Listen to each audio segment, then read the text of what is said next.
சாகிற வரைக்கும் 2 தாங்க அம்மாவுக்கு தாங்க போடுவேன். என் பிள்ளைக்கு சைக்கிள்லாம் வாங்கி கொடுத்தாங்கங்க. இதை பாருங்க, நான்லாம் எந்த காலத்துலங்க இந்த வாங்குறது லேப்டாப்பை மடிக்கணினி முத ஆரம்பிச்சான்னு தான் தெரியும். அவனைத்தான் விளக்கமாறு கொண்டு அடிக்கணும். எவன் ஆரம்பிச்சான்?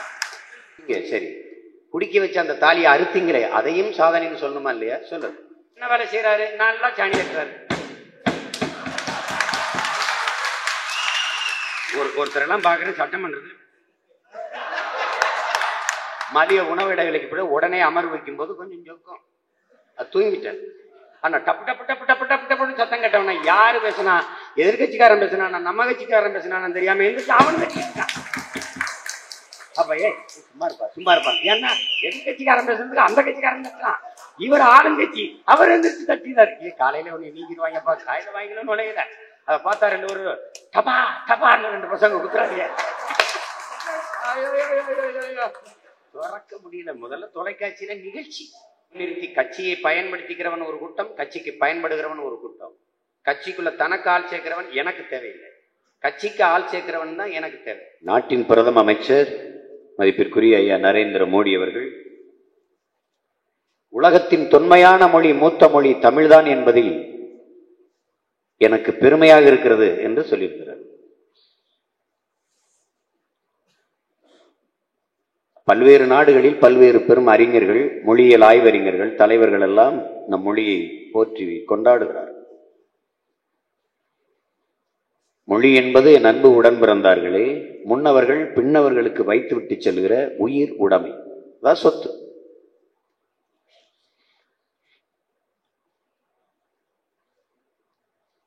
மொழி சிதைந்து அழிந்தால் என்னாகும்? இனம் அழிந்துவிடும். நீங்கள் யார் என்று அடையாளம் தெரியாமல் அழிந்து போவீர்கள். தாய்மொழியை பாதுகாத்து வைத்த எந்த இனமும் கடுகளவு சிரித்திருந்தாலும் மலையளவு உயர்ந்து வாழும். தாய்மொழியை இழந்து விட்ட இனம் மலையளவு இருந்தாலும் கடுகளவு சிரித்து வீழும். இதுதான் அறிஞர் பெருமக்கள் நமக்கு அறிவுறுத்தி வைத்திருக்கிற செய்தி. ஆனால் நாடு தமிழ்நாடு, தமிழுக்கும் தமிழருக்கும் இது சுடுகாடு. மாறி நிற்கிறது, அழிந்து போனது. எல்லா அரசு அலுவலகங்களிலும் தமிழ் வாழ்க என்று எழுதியிருக்கும். ஆனால் உள்ளே சென்றால் யாரும் தமிழ் பேச மாட்டார்கள். அங்கே இருக்கிற கோப்புகளில் எதுவும் தமிழில் இருக்காது. அவர் எப்படி தமிழ் வாழும்? எப்படி வரும்? தமிழர் நாக்கில் இல்லை தமிழ், தமிழர் நாட்டில் இல்லை தமிழ், தமிழர் ஏட்டில் இல்லை தமிழ், தமிழர் பள்ளி கல்லூரி ஆட்சி அதிகாரம் நிர்வாகம் பண்பாடு வழிபாடு எதிலும் இல்லை, வழக்காடு மன்றம் ஏதிலும் இல்லை தமிழ். எப்படி தாய்மொழி வாழும்? தாய்மொழி இல்லை என்றால் என்ன சிம்மானம்? முகம் சிதைந்து இறந்து கிடக்கிற ஒரு பிணத்தை எப்படி உங்களால் அடையாளம் காட்ட முடியாதோ, அப்படி மொழி சிதைந்து அழிந்தால் உங்கள் இனத்தை ஒருவராலும் அடையாளம் காட்ட முடியாது. அதான் இங்க இருக்கிற யதார்த்த உண்மை. அதனாலதான் மொழி மீட்சி என்பது மிக முதன்மையான கடமையா இருக்கு. தேவனையப்பா வாணர் அவர்கள், நம்முடைய தாத்தா,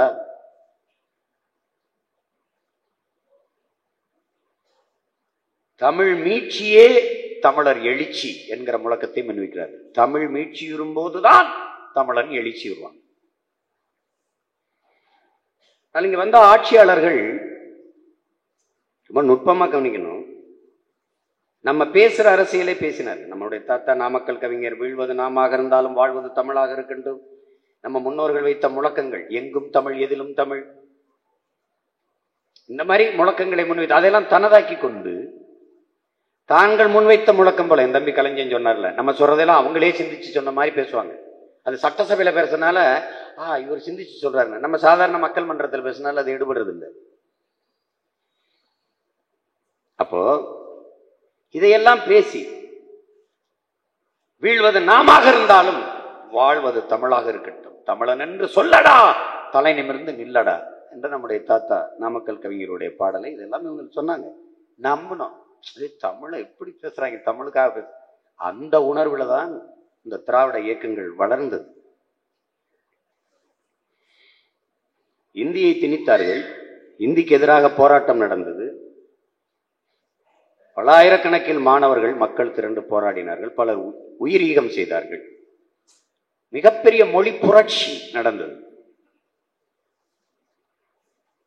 பல ஆண்டுகள் நடந்தது. 35 தொடங்கி அப்புறம் 65 பல ஆண்டுகள் நடந்தது. நடராஜன் தொடங்கி தாளமுத்து தொடர்ந்து பல பேர் உயிரிழந்தார்கள். அதுல அது என்ன உணர்த்தது இந்த திராவிட கட்சிக்காரங்களுக்கு? அந்த நேரத்தில் இவங்க கட்சி ஆரம்பிச்சிட்டாங்களோ, எதை பிடிச்சு கட்சியை வளர்க்கறதுன்னு தெரியல. அப்ப தமிழர் அந்த உணர்வு, அந்த தமிழ் மீது இருந்த பச்சை பிடித்துக் கொண்டு இந்திய எதிர்க்கிறேங்கிற பேர்ல ஒன்னும் எதிர்க்கல. ஐயா பெரியாரெல்லாம் இந்திய எதிர்த்து போராடுறவனை அடிச்சு பெரம்பலா அடிச்சு உதைக்கணுன்றது, ஜெயிலுக்கு போடணுன்றது. நான் இந்தி சனியனை எதிர்க்கிறது இந்தி வந்துருங்கிறதுக்கு இல்ல, இங்கிலீஷை கை விட்டுருவாங்கிறதுக்காக தான்ன்றது. உங்களுக்கு அது படிச்சு பார்க்கும்போது தெரியும், அந்த கடந்த கால வரலாறு போகும்போது. அப்படி நம்ம தாய்மொழியை அவங்க பார்க்கும்போது இந்தி தமிழுக்காக மொழிக்காக தன் உயிரையே கொடுக்குறான் தமிழன்னா அவங்க என்ன புரிஞ்சுக்கிறாங்க? அந்த ஆட்சியாளர்கள் தமிழனுக்கு உயிர் உடலில் இல்ல மொழியில் இருக்கு, தமிழ்ல இருக்குன்னு புரிஞ்சுக்கிறான். அப்ப என்ன செய்யறான்? தமிழர் மொழி இன்னும் அப்படியே பேசி பேசி நம்ம கூடவே பேசி பேசி நம்மளை மயக்கி எங்கேயுமே தமிழ் இல்லாம அடிக்க வேண்டியது அவனுக்கு பொறுப்பா இருக்கு. ஏன்னா தமிழ் இருக்கும் வரை தமிழன் தமிழனாக இருப்பான். தமிழனாக இருக்கும் வரை தமிழன் அல்லாதவன் இந்த நாட்டை ஆள முடியாது. அது அவனுக்கு தெரிஞ்சிட்டதுனால நம்ம மாதிரியே பேசிக்கிட்டு தமிழை எங்கும் இல்லாம அழிச்சு முடிச்சிட்டான். இப்ப எங்க இருக்கு தமிழ்? தமிழ் பயிற்று மொழியா இருந்தது, பிறகு பாடமொழியானது, தமிழ் விருப்ப பாடமானது. யாரும் விரும்பல. இதுதான் யதார்த்த உண்மை. இப்ப இந்த நிலை தமிழை மீட்சியுற வைக்க வேண்டும் என்கிற பொறுப்பும் கடமையும், தாய்மொழியை பாதுகாக்க வேண்டும், மரணப்படுக்கையில் படுத்திருக்கிற நம் தமிழன்னையை காப்பாற்ற வேண்டிய பொறுப்பும் கடமையும் ஒவ்வொரு தமிழ் பிள்ளைக்கும் இருக்கு. இது என்னமோ நாம் தமிழர் கட்சிக்கு விதிக்கப்பட்டதுன்னு இல்லை. அதிகாரத்தை கைப்பற்றிட்டால் நீ தப்பிக்கவே முடியாது. தமிழ் படிக்காம பேசாம நீ தப்பிக்கவே முடியாது, தப்பிக்கவே முடியாது. ரஷ்யால இருந்து பிரிந்து லாட்வியான்னு ஒரு மொழி பேசக்கூடிய நாடு லாட்வியா. அந்த மக்கள் தன் தாய்மொழியோட ரஷ்ய மொழியை கலந்து பேசுறான்னு தெரிஞ்சிடுச்சு. தெரிஞ்சவன அவன் சட்டம் போடுறான், ரகசியமா காவலர்களை உழவ விடுறான். அவன் காவலர்னே அவனுக்கு தெரியாது. இந்த அரங்கத்துக்குள்ள 4 பேர் இருப்பான். பக்கத்தில் இருக்கும்போது ரஷ்ய மொழி கலந்து பேசுனா கைது பண்ணிடுவான். அது வரைக்கும் தெரியாத அவன் காவலன். கைது பண்ணி கூட்டிட்டு போய் எவ்வளவு சம்பளம் உனக்கு? மாசம் 50,000, 20,000 கிடையாது, துண்டிச்சிருவான்.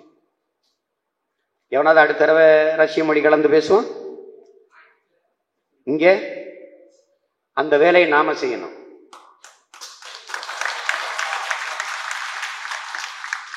வரலன்னு சொல்ல சிமா, நீங்க சொல்றது சரிதான்,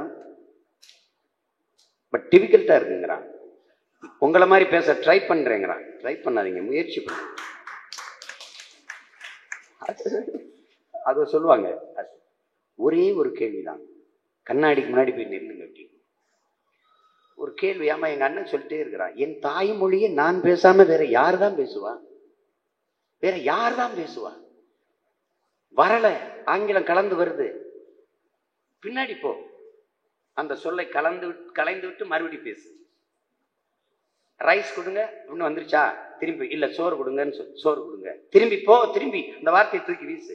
அரிசியில கல் கிடந்தா எடுத்து போட்டு சமைக்கிறீல்ல, எடுத்து போடுறீல்ல, எதுலையும் கலப்படத்தை விரும்பல, தூக்கி வீசுறீல்ல. ஏன் உயிருக்கு நிகரான உன் தாய்மொழியில் பிறமொழியை கலந்து பேசுற? தூக்கி வீசு, எடுத்து போடு, ஒவ்வொரு சொல்லா எடுத்து போடு. கல்லா பிறக்கிற மாதிரி சொல்லா பொறுக்கு. இப்ப என்ன சொல்லிட்ட? டோர்னு சொல்லிட்ட, திரும்பி வா, அந்த கதவை தரங்க அப்படின்னு சொல்லு. கொஞ்ச நாள் பேசு, சரியாயிடும். சரியாகுமான்னா ஆயிரும். நம்ம வர்றதுக்கு முன்னாடி எல்லா தொலைக்காட்சியில லைவ் தான் இருந்தது. இப்ப எப்படி நேரலையாச்சு? எப்படி நேரலையாச்சு? நம்ம வர்றதுக்கு முன்னாடி எல்லா இடத்துலையும் எல்லா தொலைக்காட்சியிலும் பத்திரிகையிலும் தேர்தல் பரப்புரைன்னு தான் எழுதிச்சு, தேர்தல் பிரச்சாரம் தான் எழுதிச்சு. நம்ம வந்த பிறகு பரப்புரைன்னு எழுது. முதலில் நாம் நீங்க எந்த ஜில்லா என்று கேட்டோம், பிறகு நாம் எந்த டிஸ்ட்ரிக்ட் என்று கேட்டோம். இப்ப யாராவது ஜில்லா டிஸ்ட்ரிக்ட் பேசுறானா? எந்த மாவட்டம்ங்கிறான். பழகிட்டது. சித்திரமும் கைப்பழக்கம் செந்தமிழும் நாப்பழக்கம் பழகணும். ஒரே கேள்விதான் என் உடன் பிறந்தார்களே, இந்த நாக்கை கூட இந்த நாக்கை கூட திருத்த முடியாத தமிழனால் நாட்டை எப்படி திருத்த முடியும் என்கிறது. எனக்குள் எந்த மாற்றத்தையும் ஏற்படுத்த முடியாத நான் சமூகத்தில் எந்த மாற்றத்தையும் ஏற்படுத்த முடியாது. இந்த உலகம் எப்படிப்பட்ட மாறுதலுக்கு வர வேண்டும் என்று நீ எண்ணுகிறாயோ அந்த மாறுதலை உன்னிலிருந்து தொடங்குங்கிறார் காந்தியடிகள். நீ உனக்கு தான் தொடங்கும். அவன் சரியில்லை, இவன் சரியில்லை, இதை சொல்றதுக்கு நீ தேவையில்லை.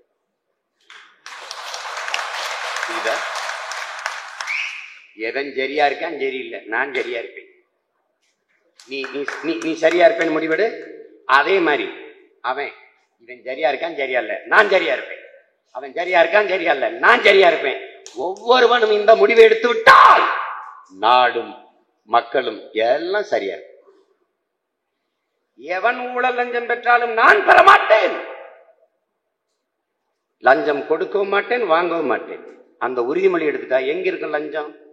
ஒரு கேள்வியை எழுப்புவோம், அறிவார்ந்த மக்கள் இடத்துல எழுப்புவோம். உங்களுக்கு லஞ்சம் பிடிக்குதா? பிடிக்கல. உங்களுக்கு ஊழல் செய்ய பிடிக்குதா? பிடிக்கல. உங்களுக்கு லஞ்சம் கொடுக்க பிடிக்குதா? பிடிக்கல. அருவருக்கிறீங்க, வெறுக்கிறீங்க. எங்கேயா பார்த்தாலும் காசுங்க. குழந்தை பிறந்தா காசு, காய்ச்சல்னா காசு, எல்லாம் காசு, காலரானா காசு, எங்க வேணாலும் காசு. படிக்க போறியா காசு, படிச்சு வேலைக்கு போறியா காசு, எல்லாத்துக்கும் காசு. செத்து பொணமா அறுவை இந்த இதுக்கு போறியா, உடற்கூறு ஆய்வுக்கு அங்கேயும் காசு. எல்லா இடத்திலையும் லஞ்சம் தேசிய மயமாக்கப்பட்டுருச்சு. தண்ணி இல்லாம நாடு இருக்கு, மின்சாரம் இல்லாம நாடு இருக்கு. ஆனா லஞ்சம் இல்லாம நாடு இருக்கா? இல்ல. ஒரே ஒரு கேள்விதான் உங்களிடத்துல நான் கேட்கிறேன். யாருக்குமே லஞ்சம் பிடிக்கல, எல்லாருமே வெறுக்கிறாங்க. தொலைக்காட்சியில் உட்கார்ந்து ஐயோ கரப்ஷன், ஐயோ அது இது, அப்படி பண்ணிட்டான் அப்படி பண்ணிட்டான், லஞ்சம் வாங்கிட்டான், எல்லாருமே வெறுக்கிறாங்களே. இப்ப நமக்கு என்ன கேள்வி தனியா இருக்குது? எல்லாருக்குமே லஞ்சம் பிடிக்கலையே, அப்ப யார் தாண்டா கொடுக்குறா, யார் தாண்டா வாங்குறா? யார கேட்டாலும் எனக்கு பிடிக்கலைங்கிற, அப்ப யார் தாண்டா கொடுக்குறா, யாரு வாங்குறா? யாரு வாங்குற? எப்படி இருக்கு பாருங்க. நீ சரியா இரு. சீருடை பள்ளிக்கூடத்துல படிக்க போகும்போது சீருடை அணிஞ்சு வரணுங்கிறது விதி. சீருடை அணியும் போது ஒரு மாணவன் நினைக்கிறான், 1000 பேர் படிக்கிற பள்ளிக்கூடத்துல நாம ஒருத்தர் சீருடை இல்லாம அன்யூனிஃபார்ம்ல போறது பிரச்சனையா? சீருடை இல்லாம போனா அவன் வேற முன்னாடி நிற்கும் போது கூடத்துல ஒருத்தர் நம்ம மறைஞ்சு நின்றுலாம் தெரியாதுன்னு நினைக்கிறான் ஒரு மாணவன். இன்னொரு மாணவன் அதையே நினைக்கிறான், இன்னொரு மாணவன் அதையே நினைக்கிறான், இன்னொரு மாணவன் அதையே நினைக்கிறான். அடுத்த நாள் இருந்து இறைவணக்கம் பாடுற இடத்துல பரிசா நின்னா எவனுமே சீருடையோடு இல்லை. ஏன்? எவன் அணிந்தாலும் அணியாவிட்டாலும் நான் அணிவேன் என்று ஒவ்வொரு மாணவனும் நினைத்திருந்தால் எல்லாரும் சீருடையோடு இருப்பான். ஆனால் எல்லாரும் அணிந்து வருவார்கள், நாம் மறைந்து நின்று கொள்ளலாம் நினைச்சான் பாருங்க, அணி இல்லை. அரசருக்கு பால்ல குளிக்கணும்னு ஆசை வந்துருச்சுங்க. பால்ல குளிக்கணும், தண்டாரம் போடா, வீட்டுக்கு கூட பசுமாடா போடா, பழத்து கண்ணுக்குட்டி விட்ட உடனே ஒரு தேதியை குறிடா, முறை செறைஞ்சு பேரறிவிப்பு செய்யடா. அரசர் இந்த நாள்ல பாலாபிஷேகம், பால்ல குளிக்கிறார். அரண்மனை வாசல்ல தங்க குடம் இருக்கு, அதுல பாலை கொண்டாந்து ஊத்திருங்க குடிகள்கிட்ட சொல்லியாச்சு. மாடு அவனுக்கே சொந்தம், 1 லிட்டர் பாலை ஊத்திடணும், அவ்வளவுதான். ஒரு குடியானவன் பாலை கறக்குறாங்க, கறந்துட்டு இருக்கும்போது நினைக்கிறான், நாடே ஊத்த போகுது, நாம ஊத்துற 1 லிட்டர் தண்ணி தானே தெரிஞ்சிட போகுது. இன்னொரு குடியானவன், நாடே ஊத்த போகுது, நாம ஊத்துற 1 லிட்டர் தண்ணீர் தானே தெரிஞ்சிட போகுது. இந்த பக்கம் ஒருத்தன், நாடே ஊத்த போகுது, 1 லிட்டர் தண்ணீர் தானே தெரிஞ்சிட போகுது. கடைசியா அந்த நாள் வந்துருச்சுங்க. தேர்ல வராருங்க அரசரு, அப்படியே இறங்கி குதிரை பூட்டை வண்டியில இருந்து இறங்கி அப்படி வந்து பட்டாடை போத்திருக்கு தூக்கி கீக்கி எல்லாம் அப்படி வச்சு குளிக்கிறதுக்கு எல்லாம் பானையை திறக்கிறாருங்க. அப்படியே விழுந்துறாருங்க மல்லாக்க. குடத்துல ஒரு சொட்டு பால்ல பூரா தண்ணிங்க. ஏன்னா எந்த பயிலும் ஊத்தல, ஏன்னா எல்லாரும் ஊத்தும் போது நம்ம ஊத்துற 1 லிட்டர் தண்ணியா தெரிஞ்சிட போகுது. இப்படி ஊத்தி தண்ணியா இருந்தோன்னு அரசு என்ன பண்ணிட்டான், ஊரா பேட்டை கொடுத்த மாட்டை பறிதான். அதான் நடக்கும். அப்போ கன்ஃபியூஸ் சொல்ற மாதிரி சாக்ரட்டிஸ் என்ன சொல்றாரு? பிறகுறை காண்பவன் அரை மனிதன், தன்குறை காண்பவன் முழு மனிதன்கிறான். பிறருடைய குறையை கவனிக்கிறதுல இருக்கிற கவனத்தை தன் மீது இருக்கிற குறையை இவங்க கவனிச்சு அதை சரி பண்ணிக்கிறதுக்கு காட்டுறதே இல்லை. இதை நம்ம பாட்டை என்ன சொல்றாரு? ஏதிலார் குற்றம் போல் தம் குற்றம் காண்கிறதுக்கு பின் இதுண்டோ மண்ணும் உயிருக்குங்கிறது. இது சாக்ரட்டிஸ்க்கு முந்தியது. அப்போ நம்மை சரி பண்ணணும் முதல்ல, அப்புறம் தான் நாட்டை சரி பண்ண முடியும். இல்லைன்னா சரியா வராது.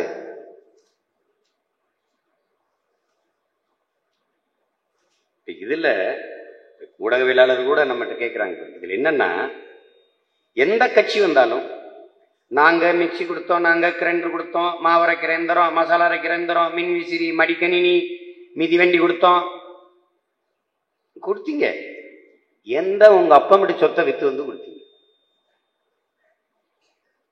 என்ன சோழ பேரரசு, பாண்டிய பேரரசு உங்க நாட்டு சொத்துக்களை எல்லாம் வித்துவிட்டு நாட்டு மக்களுக்கு சேவை செஞ்சு ஒன்றும் கிடையாது. ஒருத்தர் திருட்டு ட்ரெயின் ஏறி வந்தவர், ஒருத்தர் இந்த பக்கம் சாப்பாட்டுக்கே காசு இல்லாம பட்டினி கிடந்து நடிச்சவர். வசதி இருந்தா அதுக்கு நடிக்க வரிய சொல்லுங்க. அங்க போனா நிறைய சம்பாதிக்கலாம், நல்ல புகழ் கிடைக்குது தானே வர்றீங்க, வேற எதுக்கு வர்றீங்க? இவர்கள் வந்து மக்களிடம் இருந்து காசை பெற்று அதை மக்களுக்கு 1000 கோடியில ஒரு 50 கோடி செலவு பண்றது, அதை சாதனை என்று பேசுவது. இப்ப கூட இப்ப திமுக சொல்லுதுல குடும்ப தலைவலிக்கு 1000 ரூபாய் எங்கிருந்து கொடுப்பீங்க? யாரு காசுல இருந்து கொடுப்பீங்க? அந்த குடும்ப தலைவி காசுல இருந்து திருப்பி கொடுக்குறோம். நாங்க 5000 ரூபாய் வாங்கியிருக்கோம், அதுல 1000 ரூபாய் கொடுப்போம். இதை சாதனை என்று பேசுவார்கள். அதான் அந்த தம்பிகிட்ட கேட்டேன், 1000 ரூபாய் மாதம்னா ஒரு நாளைக்கு எவ்வளவு காசு, எவ்வளவு பணம் வரும்? ஒரு நாள் 1000 ரூபாய் மாதம் ஒரு குடும்ப தலைவிக்கு ஒரு நாளைக்கு வரும். ஒரு நாளைக்கு இந்த பணத்தை கூட ஈட்டிக் கொள்ள முடியாத ஏழ்மை வறுமை நிலையில் இந்த தாய்மார்களை வச்சது யாரு? உழைப்பை கொடு, உழைக்க விடு, பிறகு அதற்கான ஊதியத்தை கொடு, பெருமையோடு வாழ விடு. இதுதான் கோட்பாடா இருக்கணும். நான் உனக்கு 1000 ரூபாய் தரேன், அப்புறம் 5000 ரூபாய் பொங்கலுக்கு தரேன். ஒரு மான தமிழ் மக்கள், சேர சோழ பாண்டிய பேரரசுகளின் வாரிசுகள், உலகத்துக்கு சோறிட்டவனின் பிள்ளைகள். நீங்க யோசிச்சு பாருங்க, ஆண்டு முழுக்க உழைச்சு வேளாண்மை செய்து பருத்தி நட்டு, கரும்பு நட்டு, வாழை நட்டு, தென்னை வச்சு, எப்படி உழைச்சி நெல் வச்சு எல்லாம் உழைச்சி வர்ற இவனுக்கு ஒரே ஒரு பண்டிகை தாங்க இருக்கு, பொங்கல். ஆண்டுக்கு ஒரு நாள். அந்த ஒரு நாள் பண்டிகையை கொண்டாடுவதற்கு எனக்கு வசதி இல்லைங்க. ஒரு வேட்டி துண்டு, பொண்டாட்டிக்கு ஒரு சேலை துணி, இலவச வேட்டி, இலவச சேலை, இலவச அரிசி, இலவச சக்கரை, 100 ரூபாய் காசு, ஒரு முளை கரும்பு. ஒரு முளை கரும்புக்கு பக்கத்துல ஒரு முளம்ங்க, ஒரு முளை கரும்பு. நான் வேதனையில வழியில என்ன சொல்லிட்டேன், அப்படியே ஒரு முளை கயிறும் கொடுத்துரு, தொங்கிரட்டும். இதையும் சாதனைன்னு தான் சொல்றாங்க. இதுவும் சாதனை தான். அரப்பவன் தாலிக்கு தங்கம் கொடுத்துருக்கோம், சாதனை தான். இதுல இருந்து என்ன கேட்கணும், வாழ்நாள் முழுக்க ஒரு மனுஷியோட நான் வாழ போறேன், அவ கழுத்துல ஒரு அரப்பவனும் கூட தங்க வாங்கி தாலியா கட்டுறதுக்கு வக்கு இல்லை அப்படின்னா, அந்த பிள்ளைய வாழ்நாள் முழுக்க வச்சு எப்படி காப்பாற்ற? அரப்பகன் தங்கத்துக்கு வக்கு இல்லாத ஒருவன்ட்ட பொண்ணு எப்படி நம்பி கட்டி கொடுக்குறது? அது கூட சம்பாதிக்க முடியாதா? அதை சம்பாதிக்க முடியாத ஒருவன் எப்படி காலம்புற அந்த பொண்ணை வச்சு வாழ்வான்? அரப்பவன் தாலியை கொடுத்தீங்க, சரி, குடிக்க வச்சு அந்த தாலியை அறுத்தீங்களே, அதையும் சாதனைன்னு சொல்லணுமா இல்லையா? சொல்லு, சொல்லலே. எப்படிப்பட்ட ஆட்சியும் காட்சியும், எப்படிப்பட்ட இனக்கூட்டமாக நான் மாறி இருக்கேன் பாருங்க. யாரு? அம்மையார் ஜெயலலிதாவுக்கு என்ன எத்தனாவது பிறந்த நாள்? 65. 65 62 62 ஜோடிகளுக்கு இலவச திருமணம். அப்ப அடுத்தவன் நினைப்பான், இன்னும் 2 வயசு கூட இருந்திருக்கலாம், 2 ஜோடிகளுக்கு கூட நடந்திருக்கும், அப்படிதான் நினைப்பான். இலவச திருமணம் மண்டபத்துல உட்கார வச்சிடறாங்க. இவனுக்கு இது ஜோடி, இவனுக்கு இது ஜோடி, அந்த பொண்ணுக்கு அவன் ஜோடி, இந்த பொண்ணுக்கு அவன் ஜோடி, இப்படி உட்கார்ந்து வச்சிடறாங்க. அம்மா வர நேராயிருது, இந்த அம்மா வர நேராயிருது. எல்லாரும் மண்டையிலையும் அம்மையார் எப்படி மிக்சியில ஓட்டியிருக்கோ, கிரைண்டர்ல ஓட்டியிருக்கோ, மின்விசிறிய ஓட்டியிருக்கோ, எப்படி மடிக்கணியில அம்மா படம் ஓட்டியிருக்கோ அப்படி நெத்தியில ஓட்டிருக்கு பொண்ணுக்கு மாப்பிள்ளைக்கு. உண்மையிலே அடிமாட்டுக்கு போதுல கறிக்கு அதுல ஒரு கோடை போட்டு விடுவாங்க, கம்பியை படுக்க காய்ச்சி அது மாதிரி நெத்தியில் இந்த அடிமாட்டுக்கு போட்டுறான். இப்ப உட்கார்ந்து இருக்கிறாங்க, அம்மா வர நேரம் ஆயிடுது. அப்ப ரொம்ப நேரம் இப்படி உட்கார்ந்து இருக்க முடியாதுல்ல. இந்த பிள்ளை எந்திரிச்சு அந்த பிள்ளை பக்கத்துல போய் உட்காந்து பேசிட்டு, இன்னொரு பிள்ளை அந்த பையன், இந்த பையன் அந்த பையன் பக்கத்துல உட்காந்து பேசிட்டு. இப்ப என்ன ஆயிருதுன்னா, அம்மா வந்துட்டாங்க, அம்மா வந்துட்டாங்க, அம்மா வந்துட்டாங்க, அம்மா வந்தாங்க பதட்டத்துல இவனுக்கு பார்த்த பொண்ணு அவன்கிட்ட உட்கார்ந்து இருந்தா அவன்கிட்ட பார்த்த பொண்ணு உண்மையிலே நடந்துருச்சு. உங்களுக்கு தெரியும் நினைக்கிறேன். அப்ப கூட நான் குறிப்பிட்டு பேசுறேன்.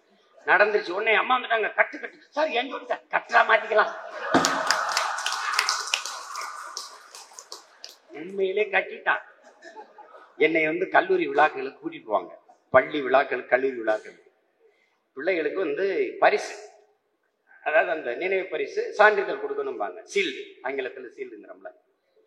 அப்ப அவங்க படிப்பாங்க, ஆசிரியர்கள் அல்ல பேராசிரியர்கள் வரிசையா மாணவர்கள் வாங்கும்போது சான்றிதழ் அந்த பரிசு பொருள் மாறிடும். நீங்க சொல்லுவாங்க மாறி இல்ல கொடுத்துருங்க, நாங்க அங்க போய் அப்புறம் மாத்திக்கிறோம். அதாவது அப்புறம் கேட்டு வகுப்புல சரவணா இது இங்க இருக்கிறாரு என்னது குறா அப்படின்னு அவங்க வாங்கிடுவாங்க. அது மாதிரி கட்டு தாலி அப்புறம் மாத்திக்கலான்ட்டான். என்ன பண்பாடு, என்ன கலாச்சாரம், எம்பிட்டு பெரிய தன்மானம், எவ்வளவு பெரிய சுயமரியாதை. கேவலம் கேவலம்.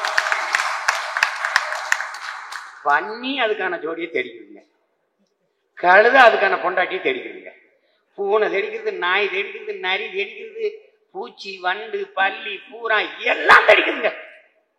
மான தமிழ் மகன் வாழ்நாள் முழுக்க வாழுகிற ஒரு மனுஷியை தனக்கென்று தேட முடியலங்க, இலவசமா கட்டி வைக்க வேண்டியது. சரி கட்டி வச்சுட்டு அதுக்கப்புறம் அந்த வாழ வைப்பானா? எப்படி வாழ வைப்பான்? கல்யாணம் பண்ண கூட காசு இல்லையே. எந்த அளவுக்கு நம்மளை ரொம்ப கீழான நிலைக்கு தள்ளி விட்டார். ஆனாலும் என்ன தெரியுமா சொல்லுவான், நான் சாகிற வரைக்கும் ரெட்டரைக்கு தாங்க அம்மாவுக்கு தாங்க போடுவேன், என் பிள்ளைக்கு சைக்கிள்லாம் வாங்கி கொடுத்தாங்கங்க, இந்த பாருங்க நான்லாம் எந்த காலத்துலங்க இந்த வாங்குறது லேப்டாப் மடிக்கணினி இந்த அம்மா வாங்கி கொடுத்துருக்குறாங்க. ஏதோ அவங்க சொத்தை எல்லாம் வித்துட்டு சிறுக சிறுக இவங்க எப்படி பேச வராங்க தெரியுங்களா, இவங்க எப்படி நம்மகிட்ட கற்பிக்கிறாங்க தெரியுங்களா. நான் கரும்பு வெட்டி களை எடுத்து வாழைக்கு மண் அணைச்சி விட்டு அங்கே போய் இளநிக்கு தேங்காய் பிரித்து கொடுத்து கிடைக்கிற 10, 50, 20 ரூபா காசை இந்த சீலை முந்தானையில் முடிஞ்சு சிறுவாடா சேர்த்து அதை கொண்டு உண்டியல்ல போட்டு அதை சேர்த்து அந்த காசை வச்சுதான் உனக்கு மிக்சி, அந்த காசை வச்சுதான் உனக்கு 2 கிரைண்டரு. ஏன் காசப்பா, ஏன் காசு? இலவசமாக கொடுக்கிறீர்கள் சரி, அதில் இழக்கிற பணத்தை எப்படி ஈட்டுகிறீர்கள் விளக்க இருக்க? யார்கிட்ட வாங்குறீங்க? யார்கிட்ட வாங்க? யாரு கேட்டது இலவசம்? இது எவன் முத ஆரம்பிச்சான்னு தான் தெரியும். அவனைத்தான் விளக்கமாறு கொண்டு அடிக்கணும். எவன் ஆரம்பிச்சான்? உண்மையிலேயே இருந்திருக்க வேண்டியது தரமான கல்வி, அறிவை வளர்க்கும் கல்வி, எல்லாருக்கும் சமமாக சரியாக தரமாக இலவசம். உயர்ந்தவன் தாழ்ந்தவன், ஏழை பணக்காரன், அந்த சாதி இந்த சாதி, இந்த மதம் அந்த மதம் எதுவும் கிடையாது. எல்லாருக்கும் ஒரே மாதிரி அறிவு. என் தேசத்தின் குடிகளுக்கு சரியான சமமான அறிவு. படிடா, அது இலவசமா இருக்கணும். என்னை கூட கேட்டேன், இலவச பசு பாசு நான் கேட்கல, கல்வி இலவசமா கூட காசு கொடுத்து பஸ் டிக்கெட் எடுத்துக்கிறேங்கிறேன் நான். நீ 5 ரூபா டிக்கெட்டை இலவசமா கொடுக்குற, நான் கல்லூரி இறங்குறது வரைக்கும் 5 ரூபா வரும். ஆனா நான் அங்க 5 லட்சம் கட்டி படிக்கிறேன், அதை இலவசமாக்க நான் டிக்கெட் எடுத்துக்கிறேங்கிறேன். இதுதான் நமக்கு அவங்களுக்கு இருக்க வித்தியாசம். நீங்க மிக்சி கொடுத்தீங்க பெருமக்களே, நீங்க மாவரைக்கிற எந்திரம் கொடுத்தீங்க, மசாலா அரைக்கிற எந்திரம் கொடுத்தீங்க, மணிக்கணினி கொடுத்தீங்க, மின்விசிறி கொடுத்தீங்க, எல்லாம் கொடுத்தீங்க. இதையெல்லாம் இயக்கிறதுக்கு மின்சாரம் கொடுத்தீங்களான்னா பதில் இருக்கா? இருக்கா? இருக்கா? இப்படியே தூக்கிட்டு உங்க வீட்டுல கரண்ட் இருக்கா, உங்க வீட்டுல கொஞ்சம் சார்ஜ் பண்ணிக்கவா, அவன் எல்லாத்தையும் எடுத்து ஒரே சார்ஜ் அடிச்சுடுவான். இது ஒரு கூட்டம், இதை நம்பிட்டு அலையுது. என்னமோ இவங்க சொந்த சொத்தை வித்துட்டு நம்ம கொடுத்துட்டு, ஏய் நான் தாண்டா உனக்கு சம்பளம் கொடுத்து உட்கார வச்சிருக்கேன், நீ எனக்கு 500 ரூபாய் கொடுத்துட்டு போற. பரதேசி மாசம் 1.5 லட்சம் எம்எல்ஏ சம்பளம். ஒரு மாநிலத்தில் 28,000, ஒரு மாநிலத்தில் 38,000, ஒரு மாநிலத்தில் 40,000, ஒரு மாநிலத்தில் 50,000. இந்தியாவிலே அதிகமாக சட்டமன்ற உறுப்பினர் சம்பளம் வாங்குற மாநிலம் தமிழ்நாடு. ஆனா 5.5 லட்சம் கோடி கடன். இவருக்கு 1.5 லட்சம் சம்பளம். என்ன வேலை செய்யறாரு? நல்லா சாணி கட்டுறாரு. ஒருத்தர் எல்லாம் பாக்குறேன் சட்டமன்றத்தில் மதிய உணவு இடைவெளிக்கு கூட உடனே அமர்வு வைக்கும் போது கொஞ்சம் ஜொக்கம், அது தூங்கிட்டேன். ஆனா டப்பு டப்பு டப்பு டப்பு டப்பு டப்புன்னு சத்தம் கேட்டவன யாரு பேசினா, எதிர்கட்சிக்காரன் பேசினா நம்ம கட்சிக்காரன் பேசினான்னு தெரியாம எந்திரிச்சு அவனு கட்சிக்கான். அப்ப சும்மா இருப்பா. ஏன்னா எதிர்கட்சிக்காரன் பேசுறதுக்கு அந்த கட்சிக்காரன் பேசலாம், இவர் ஆளுங்கட்சி, அவர் எந்திரிச்சு தட்டினார். காலையில ஒண்ணு நீங்கிடுவாங்கப்பா, பேசாம இருப்பா. இது அதாவது பல இது நடக்கும். பொண்ணு பார்க்க போகும்போது மாப்பிள்ளை என்ன வேலை பார்க்குறாரு? அமைச்சருங்க, தமிழ்நாட்டு அமைச்சர். அப்ப மன்னிச்சுக்கிறங்க, பொண்ணு இல்லைன்ட்டான். அமைச்சருக்கு பொண்ணு கொடுக்க மாட்டேன்ட்டாங்க. என்னங்க அமைச்சருக்கு அது வேணாங்க, காலையில மந்திரி சாயந்தரம் எந்திரின்றுவாங்க. இது எதுக்கு? அவனுக்கு அவனை நம்பி எப்படி பொண்ணு கொடுக்குறது? எப்படியெல்லாம் இது ஒரு நாடு, இது ஒரு இதுல ஏதோ ஒண்ணு நமக்கு நடந்துருக்கு. முன்னவர்கள் செய்த பிழையா, நம்ம சபிக்கப்பட்ட ஒரு இனத்தின் மக்களா மாறிட்டோம். எதுவுமே சரி கிடையாது, என்ன செய்யறதுன்னு தெரியல. கடலூர் எடுத்துக்கிற இல்ல சுத்தி இருக்கிற இந்த இதெல்லாம் எடுத்து, கடலூர்ல முந்திரி இருக்கு. முந்திரியை பதப்படுத்தி அதுல இருந்து வர தொழிற்சாலை கொடுத்து பண்ணலாமா? வேலை இல்லை. சிப்காடு, அப்புறம் இன்னொன்னு நானே என் தம்பி கடல் தீவன் எல்லாம் போறான். என்னடா சைமாவா? அது ஒரு கருமம். ஒண்ணும் இல்லை, உங்ககிட்ட ஒரு கேள்வி. ஒவ்வொரு ஆண்டும் மழை வெள்ளத்துல நம்ம சிக்கிறோம். சென்னை மாதிரியே கடலூரும் சிக்கும். நம்ம பாட்டை அரசேந்திர சோழன் கட்டிய வீரநாராயணன் ஏரி, அதுக்கு அவன் வச்ச பேர் வேற, இவங்க பின்னாடி வீராண ஏரின்னு மாத்திட்டாங்க. 16 கிலோமீட்டருங்க, 16 கிலோமீட்டர். அதாவது கடல், சின்ன கடல். உங்களுக்கு தெரியுமா? இப்போ நாங்கெல்லாம் உட்கார்ந்து பேசிட்டு இருக்கும்போது எங்க அண்ணன் பெரிய தலைவர் எங்க அண்ணன் பொட்டம், தம்பி வீடு இங்கிருந்து எவ்வளவு தூரம் இருக்கும்? அதாவது ராமேஸ்வரம் தாண்டிராம் அவர் அப்படி மன்னாலும் 16 கிலோமீட்டர் வரும் அப்படின்னு. 16 கிலோமீட்டர் தானா? அப்ப நாடு அடைஞ்சு வர நம்ம காலையில இங்கிருந்து சாப்பிட்டா அப்படியே போய் அம்மாவை பார்த்து அம்மாட்ட சாப்பிட்டு தம்பியை விட்டின்னு வந்துடலாம். ஒரு கனவு தானே எங்களுக்கு அண்ணன் தம்பியில். நாங்கள் பேசிட்டோம். 16 கிலோமீட்டர் தான் ஈழத்துல இருந்து நம்ம நிலத்துக்கான கடற்பரப்பு. அப்ப 16 கிலோமீட்டர் நம்ம பாட்டை ஏறி வச்சிருக்கான்னா சின்ன கடல், அதான் அர்த்தம். ஆனா வீராண ஏரியிலிருந்து தண்ணியை கொண்டு வரோம்னு குழாயை கொண்டு வந்துச்சு. குழாயை போற ரோட்ல போட்டு பதிக்காம விட்டு பல பேர் அதுல குடியிருந்த கதையெல்லாம் இருக்கு. நீங்க நிறைய படத்துல பார்த்திருப்பீங்க.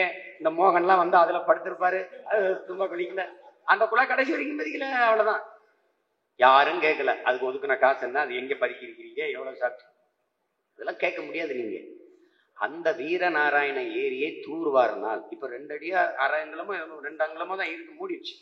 தூர்வாரினால் கடலூரில் பெய்கிற அத்தனை மழை அந்த வெள்ளத்தை அதில் தேக்கினால் பெரும் குழாய் மூலமா தஞ்சாவூருக்கு காவிரி தண்ணியை எதிர்பார்த்துட்டு இருக்க வேண்டியதில்லை, இந்த கடல்ல இருந்து தண்ணியை கொண்டு போயிடலாம். நம்ம அதுக்கு தான் குழாய் இருக்கே, பெரிய ராட்சச குழாய், அது மூலமா கொண்டு ஊத்த வேண்டியதானே. இதையெல்லாம் கவனிக்காம பெட்ரோ கெமிக்கல் மண்டலமா அறிவிக்கிறான். எதை? கடலூர்ல ஆரம்பிச்சு நாகப்பட்டினம், தஞ்சாவூர், இந்த பகுதியெல்லாம் பெட்ரோ கெமிக்கல் மண்டலம். மறக்கானா? நீ நினைக்கிற எங்க ஊர் ராமேஸ்வரத்துல நான் போய்கிட்டு இருக்கேன், ஒரு 2 கிலோமீட்டர் 1 கிலோமீட்டருக்கு 2 கிலோமீட்டருக்கு 1 கிலோமீட்டருக்கு ஒரு கல்லு உண்டி ஒரு எண்ணு போட்டுருக்கு. என்னன்னு கேட்டா அம்புட்டு மீத்தேன் ஈத்தேன் இருக்கிறது. அவன் இப்ப இந்த விண்வெளியில போறான்ல, இந்த விண்கலம்லாம் ஏவுறான்ல, அவன் விண்வெளியில போய் ஆய்வு செய்யறது, சந்திர மண்டலம் போறது, அதெல்லாம் போய் மேல போய் கீழே பாக்குறது. அவனுக்கு தெரியும் எங்க நீர் வளம் இருக்கு, எங்க கனிம வளம் இருக்கு, எங்க எண்ணெய் இருக்கு, எங்க ஹைட்ரோ கார்பன் மீத்தேன் ஈத்தேன் இருக்குன்னு தெரியுது. அத அப்படி ஒரு குறி போட்டுக்குருவான், நேர வருவான். நீ அங்கேயே வாழ்றிய நெடுவாசல்ல, நீ அங்கேயே வாழ்றிய கதிராமங்கலத்துல, நீ அங்கேயே வாழ்றிய ராமநாதபுரத்துல, உனக்கு தெரியாம அவன் வந்து ராவோட ராவா இந்த இடத்துல குழாய போடுறான், இங்க மீத்தேன் இருக்குன்னு கூண்டுறானே, அவனுக்கு எப்படி தெரியுது? ஒரே ஒரு கேள்வி, அவனுக்கு எப்படி தெரியுது? இதுதான் சிக்கல். இல்லத்துல அவ விண்வெளியில பறந்து எங்களை படம் எடுப்பான். நாங்க எங்க கூட்டமா இருக்கோம், எங்க என்ன இருக்கு படம் எடுப்பான். அந்த கூட்டமா இருக்கிற இடத்த படம் எடுத்து அனுப்பணும்னு அவன் பின்னாடி பறந்து வந்து டோப்புன்னு கொண்ட போடுவான். இதான் நடக்கும். அங்க இருந்து எடுக்கிறான்னா எடுக்கிறான்ல. அப்ப அதுதான் இப்ப இது பெட்ரோ கெமிக்கல் மண்டலமாக மாறிச்சுன்னா நம்ம வாழ்விடங்களை இழப்போம். இந்த பெட்ரோ கெமிக்கல் மண்டலமாக அதை மாற்றுவதற்கு கையெழுத்து இடுகிற பெருமக்கள் யார்? இவர்கள் தான். இட்ட பெருமக்களும் இவர்கள் தான். நாங்கள் பாதுகாக்கப்பட்ட வேளாண் மண்டலமாக தஞ்சை மாவட்டத்தை அறிவிங்கன்னு சொல்லி போராடி, அதை ஐயா எடப்பாடிகிட்ட போய் பேசி 2-3 தடவை சந்திச்சு அதை நம்ம எல்லாம் போய் மனு கொடுத்தோம், அறிவிச்சார். இதை நம்ம ஐயா வந்த பிறகு, அதாவது மீத்தேன் எடுங்க அதெல்லாம் சொல்லல. இந்த பாதுகாக்கப்பட்ட வேளாண் மண்டலம் அதை எடுங்க அதை இல்லை அப்படிலாம் சொல்லல. இந்த இதை வந்து நீட்டிச்சுக்கலான்ற, அதாவது புதுசா கிணறு தோண்டலைன்னு இல்லை, அதை நீட்டிச்சுக்கலாம். அதனால 1-2 பிரச்சனைன்னு நீங்க சமாளிக்கலாம். மீனவர்கள் மீன் பிடிக்க போகும்போது மீன்வள சட்டம் பாருங்க, எப்படிப்பட்ட சட்டம் வருது பாருங்க, நல்லா கவனிச்சுக்கணும். 5 லட்சம் ரூபாய் கட்டணும், கட்டிட்டு தான் நீ படகு எடுக்கணும். 10 கிலோ 10,000 ரூபாய்க்கு மேல மீன் பிடிக்க முடியாது. 10,000 ரூபாய்க்கு மேல நீ மீன் பிடிக்க கூடாது. 12 நாட்டிக்கல் மைல் தான் நீ போகணும். அதுக்கு மேல போயிட்டீங்கன்னா நீ வந்து 5 லட்சம் தண்டம் கட்டணும். மறுபடியும் ஆயுள் முழுக்க மீன் பிடிக்க கூடாதுன்னு தடை விதிக்கப்படலாம் உன் மேல. நீ வாழ்நாள் முழுக்க நீ மீன் பிடிக்க முடியாது, மறுபடியும் தண்டம் கட்டணும். அப்படின்னா 5 லட்சம் உனக்கு கட்டிட்டு நான் படகு எடுத்துட்டு போற வசதி இருந்தா நான் எதுக்கு மீன் பிடிக்க போறேன்? அது இல்லாம தானே போறேன். கடல்ல போய் மீன் பிடிக்கும் போது பிடிச்சு இப்படி போடுறேன்னு வச்சுக்கோங்க, 10,000 ரூபாய்க்கு இந்த மீன் வந்துருக்குமாடா, 10,000 ரூபாய் இருக்குமாடா, 10,000 ரூபாய் திரும்பிடும்டா. பரதேசிக்கு பிறந்த பரதேசி பையில நான் கரையில வந்து சந்தைக்கு கொண்டாந்தா தாண்டா இந்த மீன் 10,000, 8,000, 7,000, 1,000 தெரியும். கடல்ல என்னடா நான் கணிக்க முடியும்? 10,000 ரூபாய்க்கு மீன் பிடிச்சிட்டோம், பாப்பா போலாம், திரும்பி இல்லைன்னா படகை பறிச்சுக்குவாங்கப்பா, அப்புறம் மீன் பிடிக்க விட மாட்டாங்கப்பா. இப்படிலாம் எந்த நாட்டிலாவது மக்களுக்கு சட்டம் வந்து பார்த்திருக்கீங்களா? எவனை எங்கேயாவது பார்த்திருக்கீங்களா? காசு கட்டிட்டு இவன் பிள்ளைகளை மருத்துவம் படிக்க வைக்கிற மாதிரி இல்லை.